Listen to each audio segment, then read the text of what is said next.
before I get into this, just know this is going to be one of the most important videos I make. Okay, one of the most important. So stay tuned to the end because I have a special tip for you guys that will really help. And make sure you hit that like button, subscribe, and comment if you're getting a lot of value. So I'm just going to jump straight into this.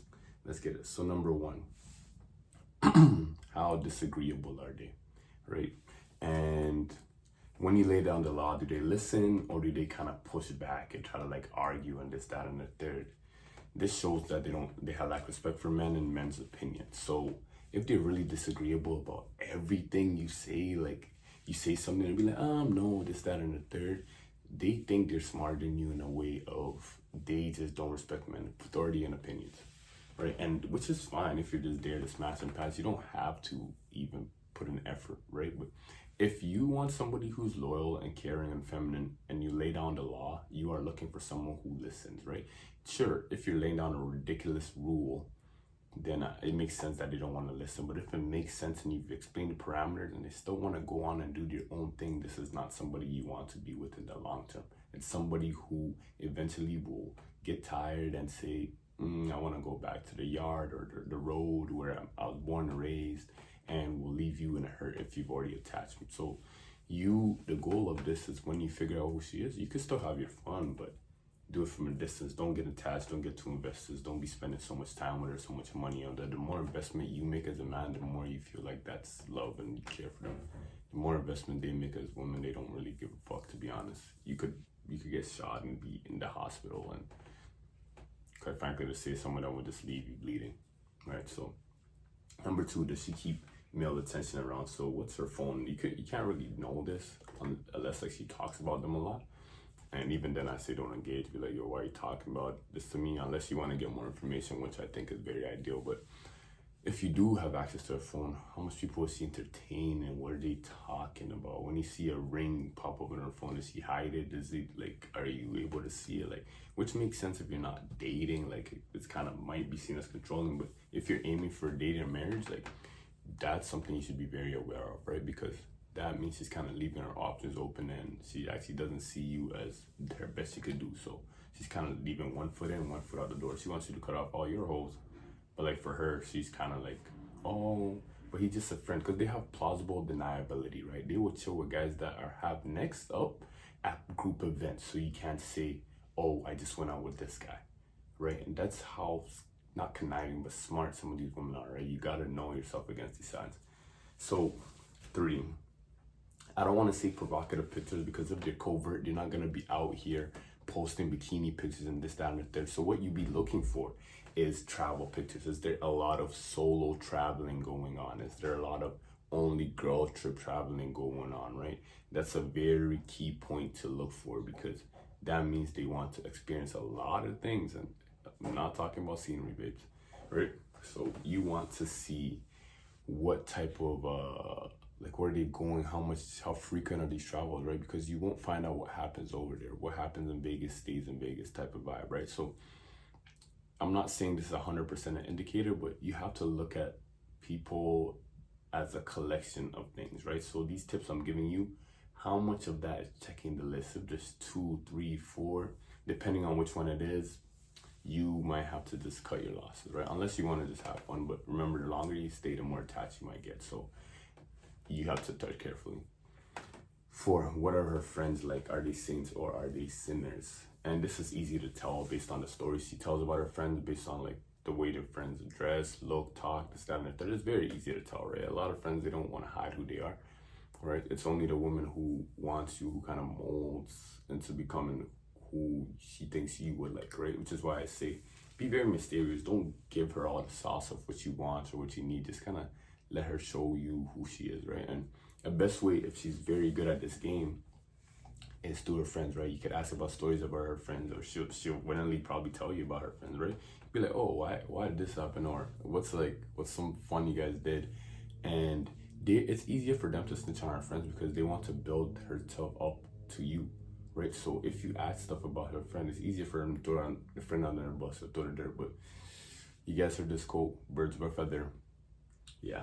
So 4, we got how is her family and what's her family like, right? So if you have a toxic type of family environment, you get a lot of 3 or 4s being made because a lot of them are made through trauma, right? So if her family is someone that's induced a lot of trauma, it's very easy for her to turn to the yard or the road, right? So I say this to say this. Even I had an ex who had a family with an abusive brother, a mother who favorited her other sister, a father who was over there, who was never there. And the mom, when I say abusive, I mean the brother used to punch her in her face and her nose. And the mom used to tell her, you're not going to be anything in life and you should just talk down to her. And she got mad at me one day and said, the abuse that you put me through in our relationship is worse than what my family's put me through.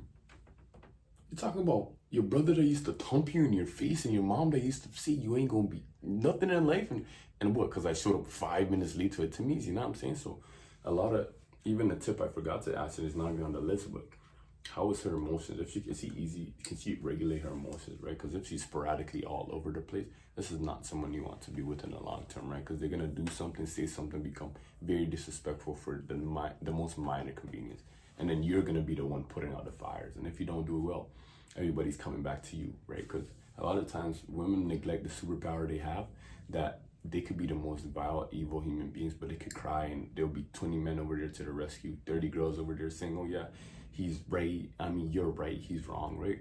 You see how Red Pill makes money by making men angry? A lot of the women content creators make money by telling them they're right. So the ego is inflated, right? So boys, make sure you tread carefully. So tip number 6, is there substance abuse or alcohol abuse, right?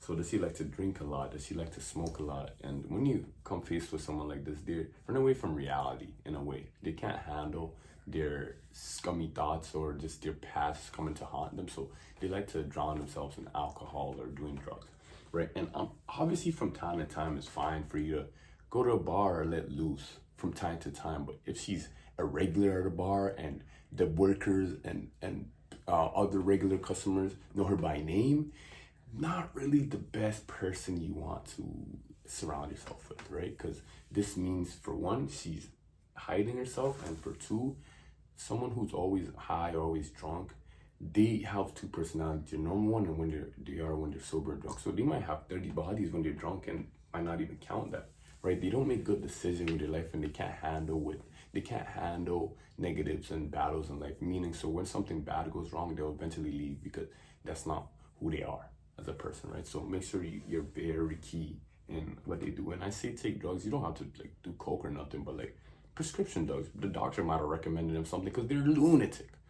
You might, like, you know what I mean? So depending what drugs she takes, you gotta know what type of drug is this used for. Do the research yourself, right? A lot of times you'll just find out information by a quick chat GP search, a quick Google search on what type of medicine is this, what's it used for, right? You don't want to be with a lunatic because, quite frankly, if they know the game of life, they can manipulate so much people and people won't believe you, right? So cut your losses before they ruin your reputation. And 7, and most importantly, you should know this, you already knew I was going to say this, the amount of past partners. Yeah, so there's 2 ways you could figure out the body count. So one is you could just ask, but quite frankly, you're probably not going to get the first answer, or initially you're not going to get it upon the first ask. So you have to do some deep diving. So if you ask and she doesn't give you the real answer, it's shady about it, you could just keep asking her, which like it's probably gonna get annoying. She'll be like, why does he care so much? Is that? And she's gonna use her tears to try to get at you for wanting a girl that's not gonna fuck you over in a year or so, right? So what you can do is just play the non-judgmental role, like, oh no, I'm not gonna judge, I don't really care, I just wanna know how to please. You better do it to benefit her, right? A lot of women are narcissistic, so I just wanna know, like, or you can go the other route, which a lot of people go for, and find out what her best fantasies are. Find out what she has done, what she hasn't. Ask her questions like, what's the freakiest thing you did? What's the dirtiest thing you did? Like, who have you done it with, right? What positions have you tried, right? So, like, you're just building a portfolio, right? And you gotta keep asking her, like, oh, I wanna know more about you. Do it because you want to benefit her somehow. I wanna know how to please you more, right? And the more information you go, you can build a catalog, right? Even if you know a friend of hers, like, you kind of like see through the dynamics, the way they talk about sex. Is it like it's important to her? Does she value it, or is it treated like it's nothing, right? So I promise I told you guys I was gonna give you guys a bonus tip, and here it is. I'm just kind of reading over my notes to make sure I didn't miss anything.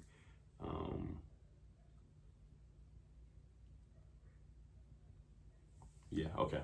So this is how to covertly tell, like, if you're getting none of these signs, but your gut is still not sitting right with you, you always gotta trust your gut. So what I personally do, and what you guys should do too, is you should take her to a place with a bunch of dudes, like maybe a club or a bar, where you know people are gonna hit her up, right, or hit her on her. And you could even set it up. You could even get one of your boys to come and try to like slide in. You have to notice a couple of things. How much is her eyes on her silver? Is she always looking to try to make eye contact with people? Is she always trying to give that sign like you could come talk to me kind of thing, right? Because a woman who's all about you, will, when you leave, she's either not really looking around. She's focused on what she's doing. She's focused on her phone, this, that, and that, third. Even her phone, she could be talking to a dude, but that's number one. Right, and number two, when a dude comes up and talks to her, you gotta be watching from a distance, right? I don't know how you're doing this, but watch from a distance, right? How does she react to his advances? Is she laughing? Is she looking him deep in his eyes? Or is she shutting it down, right? If anything that's not shutting it down, most likely now you're in a situation where she's kind of just abiding her time and waiting for a better option to come along, right? So you have to be the smartest one. A lot of times they plan a lot of this stuff in advance, right? I had an ex who said she had a girl who was a baddie follow me on the gram, and they found out information about me, and then she slid because she already knew the information, right? So as guys, we gotta get smarter to them too in this regard, because a lot of times they apply that pressure, they apply that heat from the jump, and if we don't have that same level of just smarts and intellect when it comes to dating, because we just look at it like it is whatever, but to them it's like it's life or death, it's literally survival. We're gonna lose. Right? And you can listen to me, you can listen to all these other gurus, more or less. I'm not a guru, I'm just a guy, I like to tell myself. And you could listen to the advice of the pain we've gone through to give you the sauce, or you can go through that pain yourself. A lot of people they don't choose, but by default, if you don't do anything, you're gonna go through the pain yourself. So just heed my knowledge and make sure to hit that subscription button. Let me know what you think, if I'm spitting or not. And yeah, if you want to add anything to the conversation, that's what's up. And press this video here because it's probably gonna add a lot of value. I don't know what I'm gonna put in there yet, but it's probably gonna add a lot of value. Your boy out.